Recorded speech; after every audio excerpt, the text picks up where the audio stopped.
Hello my friends, பிரைஸில் ரொம்ப சந்தோஷம் இந்த வீடியோவில் சந்திக்கிறது. இப்போ ரீசெண்டாக ப்ராஃபட் பஜேந்தர் சிங் அப்படின்ற ஒரு ஊழியக்காரர் அரெஸ்ட் ஆகிருக்கிறத நம்ம நியூஸ்ல எல்லாம் வந்து பார்த்துருக்குறோம்.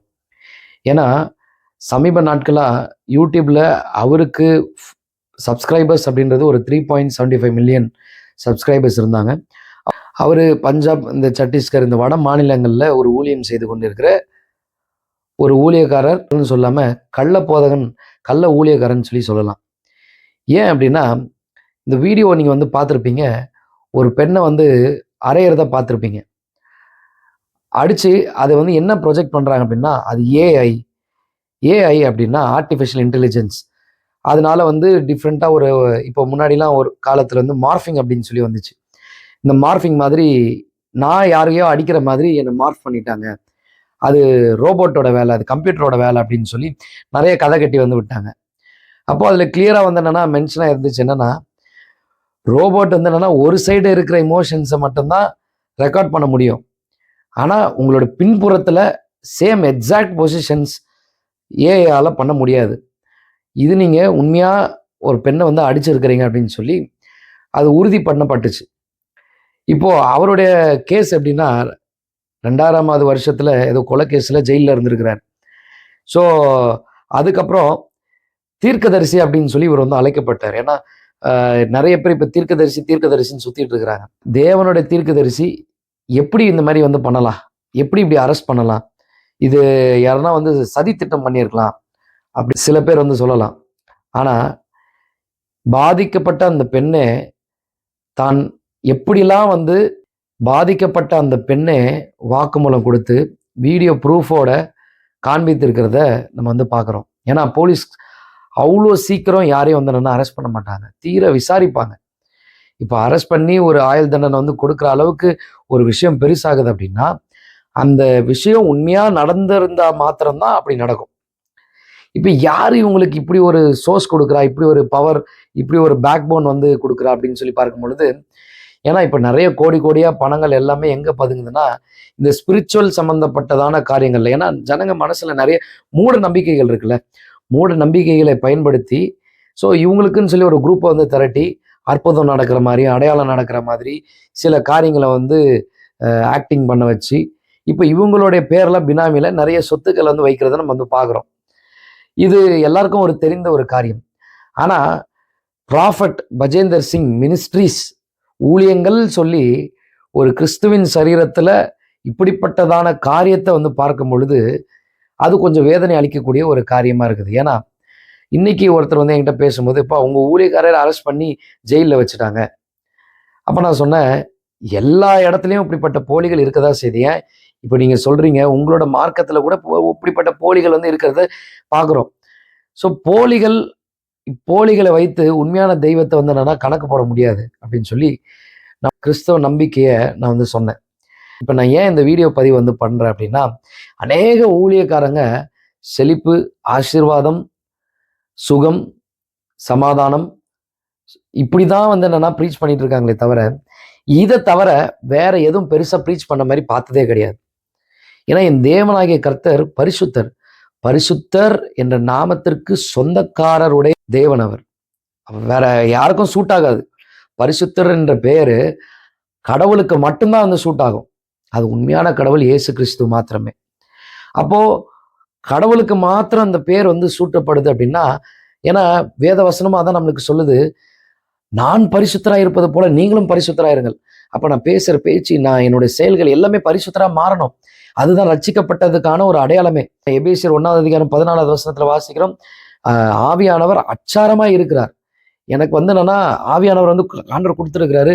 அப்போ நான் பரிசுத்தமாக வாழணும், என்னோட கிரியைகளில் காட்டணும். கிரியையினால நீதிமான் ஆக முடியாதுதான். ஆனால் அட் த சேம் டைம் நான் பரிசுத்த ஆவியை பெற்றுக்கொண்டேன் என்பதற்கு அடையாளம் என்னன்னா, நான் பரிசுத்த கிரியைகளை வந்து செய்ய ஆரம்பிக்கிறேன். இப்போ பரிசுத்தத்தை குறித்ததான போதனைகள் எந்தெந்த பிரசங்கத்துல எந்தெந்த ஊழியக்காரர்கள் செய்யவில்லையோ அவர்கள் போலியான ஊழியக்காரர்கள், போலியான போதகங்கள். இப்படிப்பட்ட போதகங்களை நம்ம எதிர்க்க வேண்டியது ஒரு கட்டாயமா இருக்கிறது. ஏன்னா எல்லா இடத்துலையும் பார்த்தீங்கன்னா, இப்போ இந்த கள்ள உபதேசிகள்லாம் சொல்ற ஒரு வார்த்தை என்ன தெரியுமா? ஏன் பாவத்தை குறித்து நீங்க கண்டிச்சு உணர்த்த மாட்டீங்க? அதுதான் அவங்க ரட்சிக்கப்பட்டுட்டாங்களே, ஆவியானவர் அவங்களுக்கு கொடுக்கப்பட்டிருக்கிறாங்களே, ஆவியானவர் அவங்களுக்கு போதிப்பார். நம்ம எதுக்கு வந்து பாவி பாவின்னு சொல்லி அந்த ஒரு மென்டாலிட்டி வந்து கொடுக்கணும்.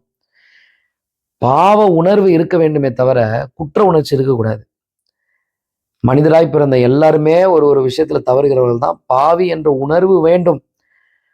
பாவி, நான் பாவியா இருந்துதான் என்னை பரிசுத்தமா மாத்திருக்கிறார், என்னை நீதிமானா மாத்திருக்கிறார்ன்ற அந்த உணர்வு வேணும். அட் த சேம் டைம் எந்த மனிதனும் வந்தானா 100% பாவமே இல்லாம இருக்கிறான் அப்படின்னு சொல்ல முடியாது.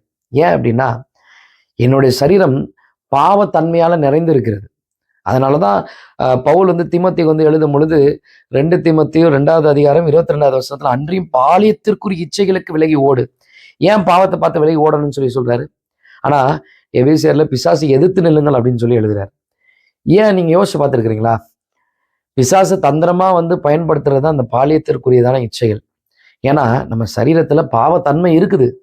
அந்த பாவத்தன்மை நிமித்தமாய் பாவத்தை விட்டு விலகி ஓடுறோம், பிசாசுக்கு எதிர்த்து நிற்கிறோம். நான் ஓடுறது ஏதோ பிசாசுக்கு பயந்து ஓடல, ஞானமா செயல்படுறேன். இதுதான் விஷயம்.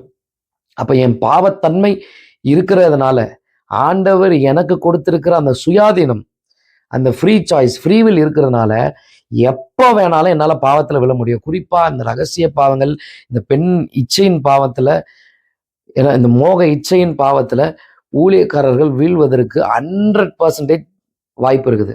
அதனாலதான் புதுசா ரட்சிக்கப்பட்டு வாலிப பசங்க வராங்க அப்படின்னா, டேய் கொஞ்சம் பைபிளை குறித்து தெரிஞ்சுக்கோ, கடவுள் யாருன்னு அறிந்துக்கோ, அதுக்கப்புறம் நீ போய் ஊழியம் பண்ணு. ஆண்டவர் என்ன ரச்சித்திராருன்னு சொல்லிட்டு அப்படியே இமோஷன்ல போயிட்டு ஊழியம் பண்ணாத. இவன் இமோஷனலா யார்கிட்ட போய் பேசுவான்? பெண் பிள்ளைகள்கிட்ட தான் போய் பேசுவான். அதுதான் ஒரு வேடிக்கையான விஷயம். சுவிசேஷம் போய் அவன் சக நண்பர்கள்கிட்ட சொல்ல மாட்டான். நேராக எடுத்துட்டு போயிட்டு ஒரு ஆப்போசிட் செக்ஸ் கிட்ட தான் வந்தோன்னா பகிர்ந்துப்பான். ஏன்னா அவங்க தானே ஈஸியாக வந்து அவங்களுடைய கஷ்டங்களை, அவங்களோட பாரங்களை ஷேர் பண்ணுவாங்க. இது ஆண்களும் சரி, இது பெண்களும் சரி. ஆண்கள் வந்து பெண்கள்கிட்டையும், பெண்கள் ஆண்கள்கிட்டையும் இயேசு கிறிஸ்து ரொம்ப நல்லவர் தெரியுமா அப்படி அப்படியே பேசி, ஸோ அந்த சத்தியத்தின் வேர் இல்லாதனால, தேவன் யாருன்ற அந்த அறிவு இல்லாதனால, உபதேசத்தை குறித்து தெரியாதனால ஈஸியா பாவத்துல வந்து விழுந்துடுறாங்க. அப்புறம் பாவத்திலிருந்து மீண்டு வர முடியாம கஷ்டப்பட்டுட்டு இருக்கிறாங்க. அப்ப தேவன் யார் என்பதை அறிந்து கொண்டு சரியான விதத்துல தன்னை பலப்படுத்தி கொண்டு ஏற்ற நேரத்துல தான் வந்து ஊழியம் செய்யணும். அதனாலதான் ஊழியக்காரர்கள் அவசரப்பட்டு ஊழியம் செய்யாதீங்க அப்படின்னு சொல்லிட்டு இருக்கிறாங்க. இவரு தீர்க்கதரிசி அப்படின்று பயங்கரமா ப்ரொபகண்டா பண்ணாரு. அவருடைய மினிஸ்ட்ரியில ஃபுல்லா ஹீலிங் தான் நடக்கும். அப்படியே ஃபோன் பண்ணி அந்த பேர் சொல்றது, அட்ரஸ் சொல்றது. இப்போவும் நிறைய ஊழியக்காரங்க, நம்மளுடைய தமிழ் பேசும் மக்கள்னால அங்கீகரிக்கப்பட்ட ஊழியர்களே சில பேரை தீர்க்கதரிசிகள் சொல்லி தங்களோட மேடைகள்ல ஏற்றிட்டு இருக்கிறத நம்ம வந்து பார்த்துட்டு தான் இருக்கிறோம். இப்ப இவர்களுடைய போதகத்துல பாவத்தை குறித்ததான ஒரு கண்டித்து உணர்த்துதல் இருக்காது. பரிசுத்தத்தை குறித்ததான ஒரு தெளிவு இருக்காது. ரட்சிப்பை குறித்ததான போதனைகளும், ரட்சிப்பில் எப்படி செயல்படணுன்ற போதனைகளும் இருக்காது. ஆண்டவருடைய 2வது வருகை குறித்தான போதனைகள் இருக்காது. இது எதுவுமே இருக்காது. இந்த உலகத்துல ஆண்டவர் ஒன்று வச்சிருக்கிறார், நீ ஆசீர்வாதமா இருக்கணும், கர்த்தர் உன்னை உயர்த்துவார், கர்த்தர் உன்னை ஆசீர்வதிப்பார், உனக்கு கடன் பிரச்சனை இருக்காது, பாரங்கள் இருக்காது. இப்படியே சொல்லிதான் தீர்க்கதரிசிகள் அப்படி உசுப்பேத்திட்டு இருக்கிறாங்க.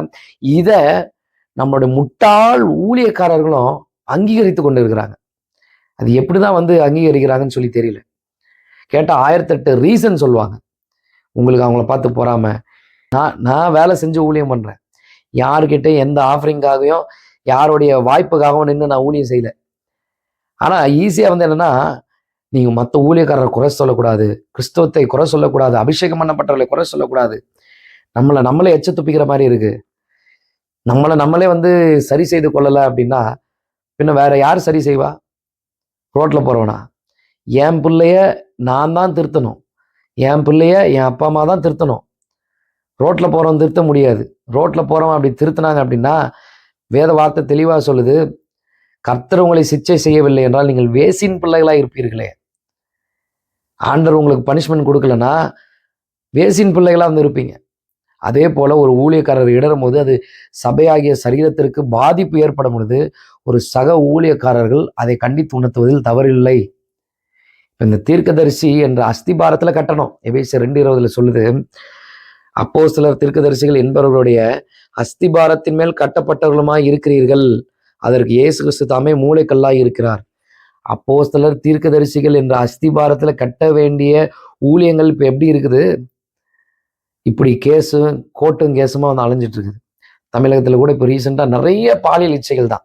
ஏன்னா இந்த சுகம், ஆசீர்வாதம், செழிப்பு, இந்த பாசிட்டிவ் கன்ஃபெஷன், இந்த மாதிரி செழிப்பு போதனைகள், இப்படிப்பட்டதான உபதேச கோளாறுகள் பரிசுத்தத்தை குறித்து பேசாது. அப்படி பேசாததுனால தான் அநேக ஊழியக்காரர்கள் பாவத்தில் இருக்கிறாங்க. அதனால தான் அவங்க பேச மாட்றாங்க. விசுவாசிகளும் அப்படிதான் பாவத்தில் இருக்கிறாங்க.